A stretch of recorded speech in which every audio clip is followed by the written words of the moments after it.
హైదరాబాద్ కోటి bank street లో జరిగిన దోపిడీ కేసును దర్యాప్తు ముమ్మరం చేశారు పోలీసులు. నిందితుల కోసం 5 ప్రత్యేక బృందాలు గాలిస్తున్నట్టుగా కూడా ప్రస్తుతం మనం బ్రేకింగ్ న్యూస్ చూస్తున్నాం. స్పెషల్ టీంలు అటు ఉత్తరప్రదేశ్, హర్యానాకు వెళ్లి గాలిస్తున్నట్టుగా తెలుస్తోంది. పక్కా రెక్కి చేసి మరీ ఈ దోపిడీకి పాల్పడినట్టుగా తెలుస్తోంది.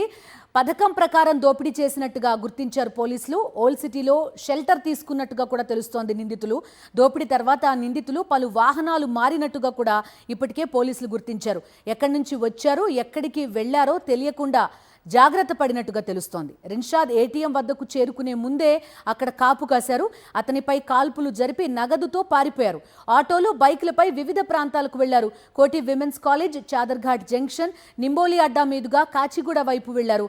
అక్కడ శ్యాంబాబా దేవాలయం వద్ద ద్విచక్ర వాహనం వదిలేసి డ్రెస్సెస్ మార్చుకున్నారు. కాచిగూడ రైల్వే స్టేషన్లోకి వెళ్లి తిరిగి బయటకు వచ్చేశారు నిందితులు. కాలినడకన చౌరాస్తా వైపు వెళ్లారు.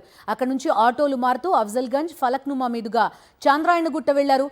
అయితే నిందితులు అక్కడి నుంచి ఎటువైపు వెళ్లారు అనేది ఆరా తీస్తున్నారు పోలీసులు.